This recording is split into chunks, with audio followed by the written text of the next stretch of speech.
election. I call the Leader of the Opposition, Mr Jeremy Corbyn. Thank you, Mr Speaker.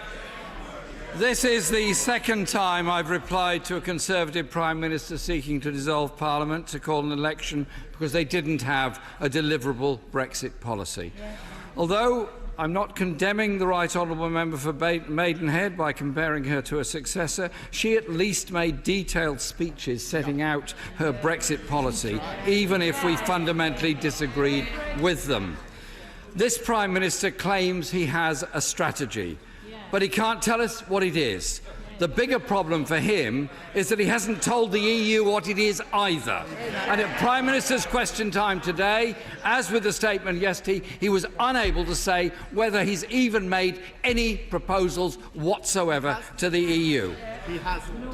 And it's basically a policy that's cloaked in mystery, like the Emperor's new clothes. There really is absolutely nothing there. And the naked truth is that the reality is deeply unpalatable. A disastrous no-deal Brexit to take us into the arms of a trade deal with Donald Trump that will put America first and Britain a distant second.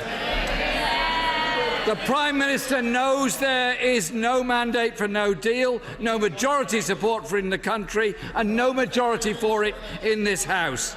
The Chancellor of the Duchy of Lancaster, the co-convener of the Vote Leave campaign, said in March this year, "We didn't vote to leave without a deal."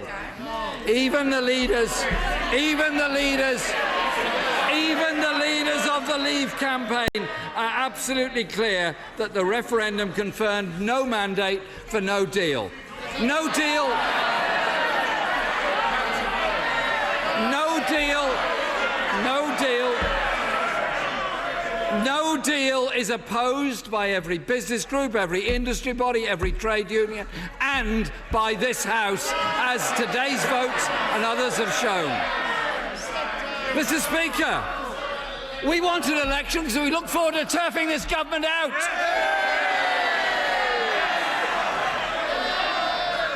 And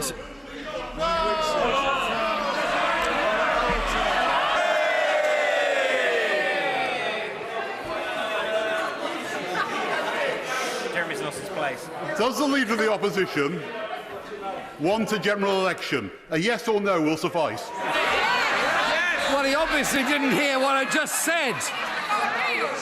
I was about to point out, before I was gently interrupted by the honourable member, that the offer of the election today is a bit like the offer of an apple to Snow White and the Wicked Queen, because what he's offering is not an apple or even an election, but the poison of a no deal. So, Mr. Speaker, I repeat what I said last night. Let this bill pass and gain Royal Assent, then we will back an election so we do not crash out with a no-deal exit from the European Union. And so it's the anti-democratic instincts of this government that cause us concern. Despite the expressed will of the House to support the bill debated today, the Conservative peers, their colleagues in the Lords, have tabled 92 amendments for debate.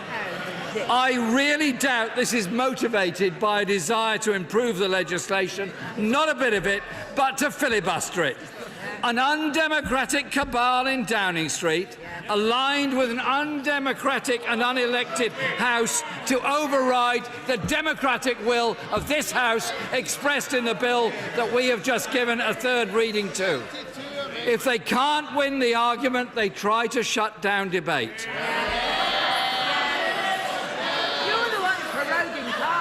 We had the Prime Minister deciding to prorogue Parliament in August, and today he wants to dissolve Parliament to shut down scrutiny. He cannot handle dissent. He cannot handle dissent and debate in his own party, and has extraordinarily expelled 21 of his own MPs who voted against him last night. The hypocrisy of this process is phenomenal.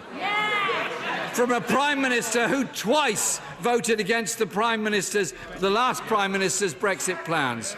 A general election isn't a plaything for a Prime Minister to avoid his obligations, to dodge scrutiny or renege on commitments.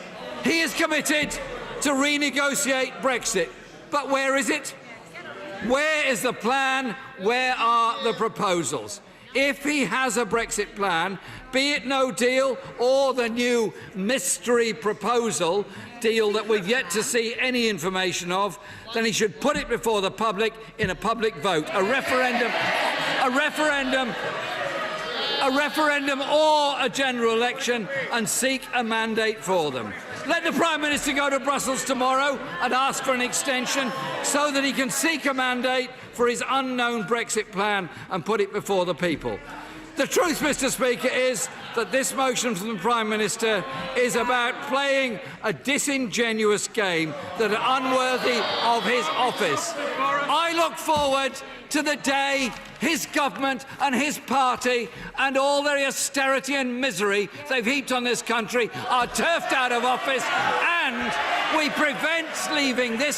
prevent this country crashing out on the 31st of October with all the damage he knows, because he's already seen the documents, it will do to people's lives and job prospects in this country. It's a cynical movement from a cynical Prime Minister.